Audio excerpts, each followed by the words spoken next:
buenas. Hoy, como usted ve, tenemos mapa. Y vamos a analizar China. China. Lo vamos a hacer bajo el paradigma marxista y para poder entender más o menos aquellos requerimientos que son necesarios de adoptar respecto de la terminología que vamos a emplear. ¿Por qué se los comento? Cuando en algunas clases atrás les dije que luego de caída la Unión Soviética, los marxistas adoptaron rápidamente la terminología que da la globalización, adoptaron la concepción de desarrollo, adoptaron la concepción de globalización, adoptaron la concepción de crecimiento y la fueron adaptando a sus requerimientos, necesidades y visiones. Esos elementos nos sirven para hacer el análisis de China. Esta clase la vamos a dividir en dos partes. Una, porque es necesario hacer algunos antecedentes para entender a China.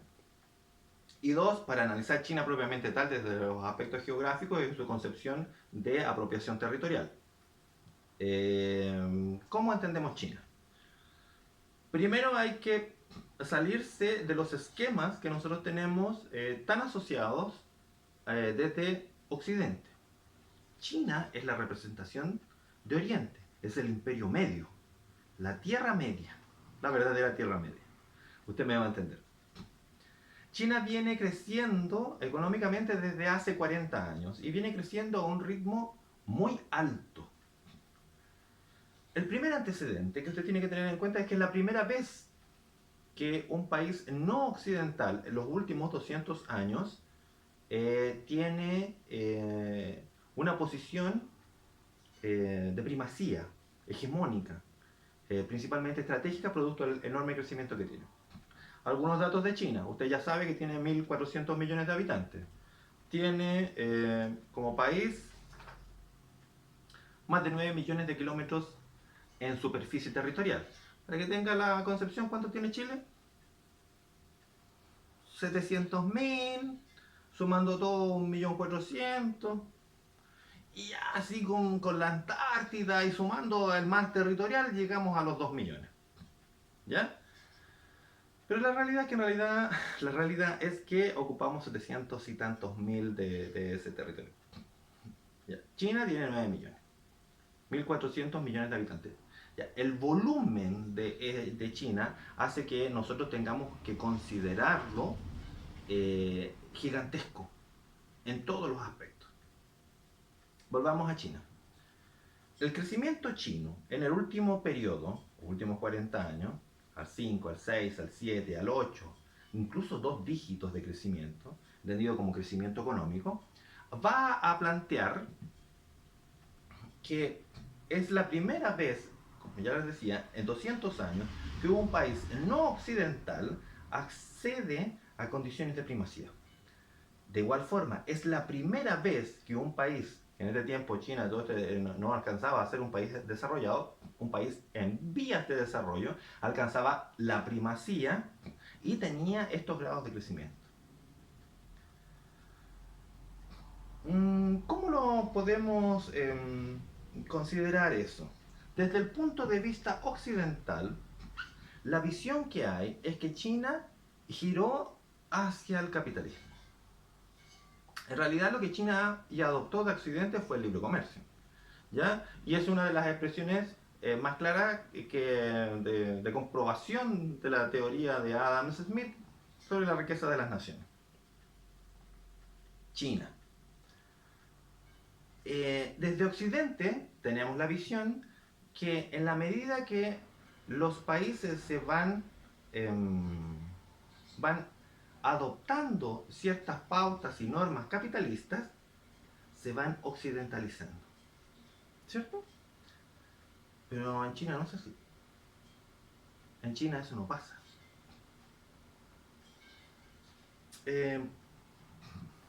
Territorialmente,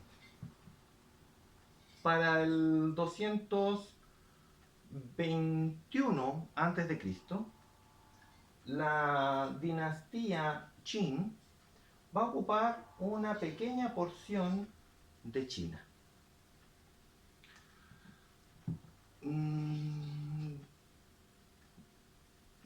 200 años después, entre el año 0 y el siglo primero, la era cristiana, la dinastía Han va a ocupar una mayor proporción de tierra. Les doy estos dos elementos porque la mayoría de los chinos son o se sienten Han, pertenecientes a esta, no quiero decir raza, pero sí tienen, su identidad está relacionado a este origen étnico. Y eso tiene algunos elementos que nosotros los vamos, y es necesario que lo conversemos porque son bien patentes cada vez que uno va, por ejemplo, al mall chino. Lo otro es que eh, tengo mi apunte aquí en este caso solamente para evitar la divagación, porque me acuerdo del mall chino, me acuerdo de otras cosas que es necesario de conversar. Dos elementos a considerar. Uno, que no podemos entender China como un Estado-nación. Aunque funcione como un Estado-nación en el último periodo, China es, y hasta su nombre sea de una república, China es una civilización, ocupando los conceptos, ¿ya? Ocupando estos conceptos adoptados por el marxismo, pero que pertenecen al pensamiento social liberal. Tenga una idea, desde el año 1 hasta 1800, el año 1 hasta 1800, las dos economías más grandes del planeta eran la India y China. ¿Qué pasó? En 1800 se produce este quiebre que, la guerra del opio, que va a marcar el punto de inflexión en el crecimiento de las dos economías que nosotros conocemos muy bien, que son Europa y Estados Unidos. Este crecimiento y de dominación. Para los chinos, esto representa no solamente un quiebre en su trayectoria histórica, sino que también representa una humillación. De hecho, en los textos, cuando usted lee la historia china, dice la gran humillación. Entonces, esta gran humillación está en el inconsciente colectivo de todas las decisiones, actividades y lineamientos estratégicos que se dan en China. Bien, ya tenemos un antecedente que es considerar a China no como un Estado-nación, sino como un Estado-civilización. Las diferencias las vamos a ir viendo en los análisis siguientes. Lo primero es que la larga historia china busca un sentido de unidad. Este sentido de unidad lo encuentran y lo van a buscar en forma recurrente a la civilización, pero la estructura que daba la dinastía Han. ¿Ya? Entonces, por eso es que la mayoría de los chinos, el 90% de los chinos, se considera perteneciente a esa etnia. O por último, descendiente, o por último, muy identificado con los Han.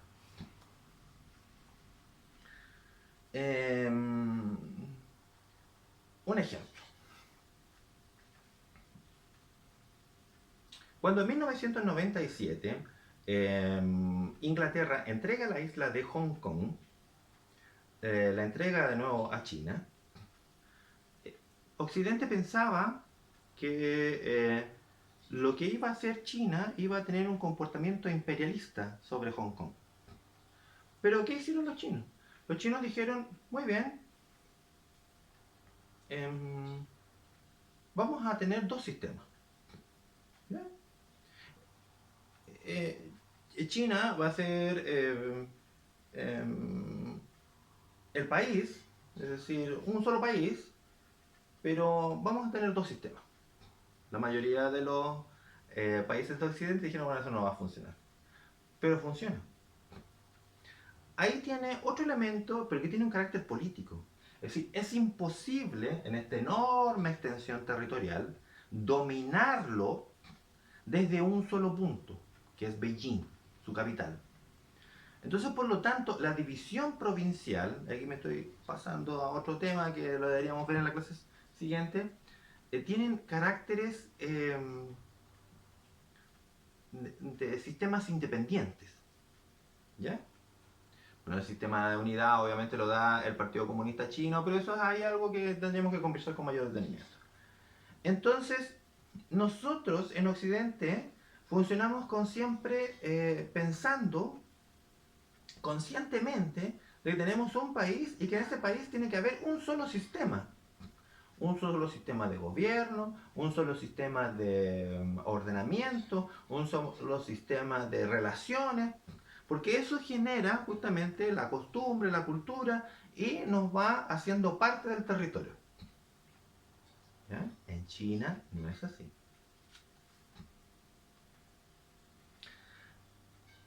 ¿Cómo se los puedo plantear de mejor forma? Cuando en 1989 Alemania Oriental y Alemania Federal se unen, luego de la caída del muro de Berlín, lo que pasó fue que la Alemania Occidental se comió a la Alemania Oriental, la absorbió. Un sistema, un país. ¿Ya? China no es así. Ahora usted me va a decir, bueno, pero en China están protestando por democracia, qué sé yo. Bueno, hay que hacer las sublecturas al respecto. Solo para que ustedes tengan en consideración, quienes iniciaron las protestas en esto fueron los delincuentes chinos que viven en Hong Kong, que efectivamente no querían que los extraditaran a China, a las cárceles chinas, porque de ahí no iban a poder salir. Y luego hay antecedentes en Naciones Unidas, están hechos los reclamos respecto de activistas, ¿cómo poder decirlo? Los espías. ¿Ya? Activistas eh, pagados por Estados Unidos justamente para mantener estas actividades de subversión y beligerancia contra el gobierno chino. Eso es común, es decir, Estados Unidos tiene esa práctica y la tuvo en Chile y la va a seguir teniendo, es decir, no hay por qué extrañarse. ¿Ya? Entonces ahí usted tiene otro elemento. China acepta la diversidad. En la diversidad estructural dentro de algunos márgenes que es, bueno, si funciona lo aceptamos. ¿Ya? Y vamos a seguir siendo amigos, vamos a seguir siendo país, aunque tengamos dos sistemas. ¿Por qué esto es preocupante? Porque ellos se pueden ir adaptando a los diferentes sistemas. Eso lo vamos a ver con mayor detenimiento cuando veamos un poquito la ruta de la seda. Porque la ruta de la seda pasa por la nueva ruta de la seda pasa por diferentes países y eso significa diferentes sistemas. Entonces, pero lo que China trata de hacer es justamente la comunicación con Europa, que ya existe, que ya existía en tiempos remotos y que a usted le va a dar, cuando yo le digo, por ejemplo, de que las economías más importantes desde el año 1 hasta el 1800 era la China y la India, ahí usted va entendiendo más o menos por qué es que el Imperio Romano va a caer en el 400 y algo y se va a mantener el Imperio Romano de Oriente durante 1000 años más casi. ¿Ya? Pero su importancia geoestratégica para Occidente es muy importante, pero para China no. Occidente representa el 12% de la población mundial, es decir, como mercado no es la gran cosa. De hecho, uno de los problemas que tiene actualmente Estados Unidos es, bueno, Occidente en general. Occidente nos dormimos frente al crecimiento chino. Existen instituciones multilaterales como la Unión Económica, la Unión Europea, perdón, la Organización Mundial de la Salud, la Organización Mundial de Comercio, ¿ya? Y en ellas no siempre ha estado los chinos. En 2001, China recién ingresó a la Organización Mundial de Comercio. Es decir, cuando tú entras a un organismo multilateral, lo que haces es ceder un poquito de soberanía. ¿Por qué? Porque estos organismos tienen su propia estructuras, normas, parámetros a los cuales tú tienes que adscribirte. ¿Eh? Por eso es el sentido de los tratados de libre comercio, que vienen de afuera con normas, es decir, mira, los porotos no los puedes hacer tú ahora en estas condiciones porque salen más baratos y cuando me los vendes a mí, eso no sirve, entonces yo te los voy a grabar con un impuesto. O por último, los porotos los voy a hacer yo y tú podías hacer otro tipo de cosas, arroz. Ya, eso que estoy hablando en términos muy coloquiales, sintéticos y simplistas, es lo que se pensó en el momento en que entraba China a la Organización Mundial de Comercio. Entonces, estamos hablando del 2001. Ya en esos años, ya en su incorporación, ya dijimos ya, los occidentales decían, bueno, con esto ya se acaba. Es decir, tenemos este es el sentido del término de la historia de Fukuyama, es decir, el capitalismo triunfó. ¿Ya? Entonces, usted la globalización la tiene en todo el mundo. Y por lo tanto, cuando entra China a la Organización Mundial de Comercio, usted dice, bueno, va a tener que seguir las normas de este organismo multilateral que manda Estados Unidos, que tiene su sede ahí, igual que la ONU. Y va a tener que adaptarse a las normas. Entonces, por lo tanto, no tenemos de qué preocuparnos. Error. Entraron 900 trabajadores, 900 millones de trabajadores. 900 millones de trabajadores. Por lo tanto, la industria china, totalmente beneficiada con este proceso, empezó a crecer, era más barato venir a hacer las cosas aquí. ¿Y cuál fue el resultado? Estados Unidos pierde sus industrias, se mudan, mucha gente cesante, la fricción. ¿Se acuerdan que les dije en la primera clase? La fricción entre las culturas. Cuando dos culturas o más se encuentran, producen fricciones. Bueno, y eso va a traer como resultado a que en 2016 toda esta gente descontenta con la globalización, con un efecto claro de la globalización, vote por Trump. Entonces, vayamos analizando otros elementos. China. Bueno, les dije en un momento de que China, los chinos se sienten muy, no quiero decir únicos, pero ellos se sienten muy homogéneos, pertenecientes a no quiero ocupar la palabra raza, pero lo vamos ustedes me van a entender un poquito, que es el producto de las limitaciones del lenguaje, es decir, son todos Han. ¿Ya? Y este sentido de que sean todos Han, aunque China sea multirracial, es multirracial en los márgenes. El sentido de unidad lo da el Partido Comunista, que es últimamente es la única estructura aglutinante que no es que sirva para conservar el Estado-Nación, sino que conserva la civilización. Es decir, la civilización china. Con esa forma de pensar, esa forma de sentir, de cuidar de la familia, de entender la familia, de entender el territorio, ¿ya? Y de otros elementos más, que yo, ahí ustedes saben que no soy un experto en China, esos elementos, todo esto lo que estoy contando lo dijo Martin Jacques hace 10 años atrás. Todos estos elementos hacen que sean el elemento, no aglutinador, sino el elemento que va a extender las redes de aseguramiento de la civilización china. Entonces, ¿cuáles son los elementos más disímiles? Bueno, los extremos. Y ahí es donde aprietan con fuerza, justamente para incorporarlos en la civilización china. El problema con los Han es que tienen una visión bien pobre de las otras identidades culturales. ¿Sí? Entonces, es cosa que nosotros vayamos al mall chino. Usted va a un mall chino y usted ve que lo atienden con displicencia. Es decir, no está interesado en aprender el idioma, no está interesado en los aspectos culturales, usted no va a ver jamás un chino bailando cueca, comiéndose un choripán. No, no. Ellos conservan su idioma y sus formas y bueno, aceptan las demás, pero no es que las valoren. ¿Ya? Entonces tienen una pobre visión de la diversidad cultural, a pesar de ser China un lugar multicultural. Ahí está el tema del sentido de civilización, ¿ya? Que acepta dentro del país los diferentes sistemas.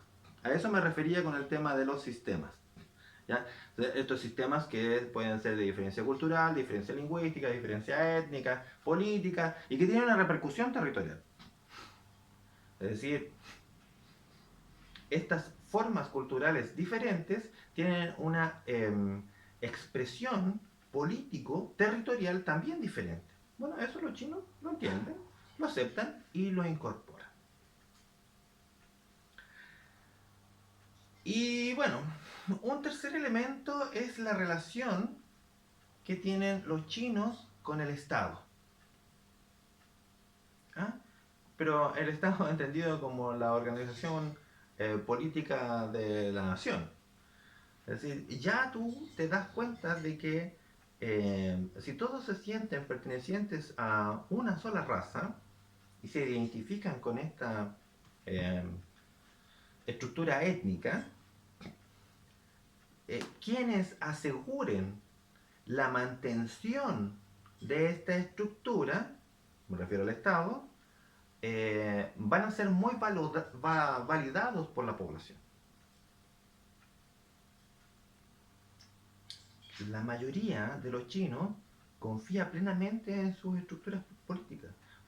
El Estado está tan presente en todos los ámbitos de la vida de los chinos que forma parte de la familia.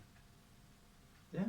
Entonces usted no va a encontrar, bueno, aparte que existen una serie de controles de la población, mucha, no quiero decir represión, porque después los chinos me van a cachar. No, pero sí mucho control respecto de las circunstancias que rodean los contextos de la población, porque ellos sí aceptan la protesta. ¿Ya? Y eso lo voy a explicar más adelante porque tiene un sentido. Es decir, que la gente proteste, ellos no les produce mayor inconveniente. ¿Ya? Los sistemas. Póngame atención a eso.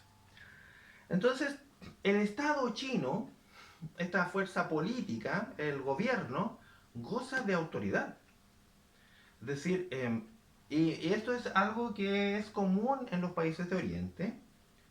Y cuando uno piensa, por ejemplo, en la pandemia, eh, y lo que costó, por ejemplo, en Italia, en que la gente se quedara en sus casas y le hiciera caso al gobierno respecto de que tenía que quedarse en su casa, tenía que evitar el contacto con otras personas, tenía que mantener la distancia social, ya todos los elementos que usted ya conoce, que han repetido hasta cansancio en la televisión.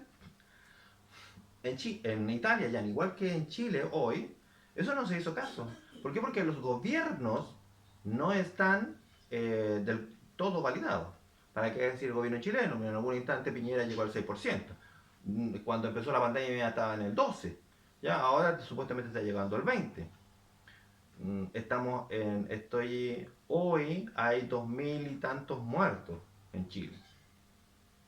Entonces, y tenemos más contagiados que los que están en China.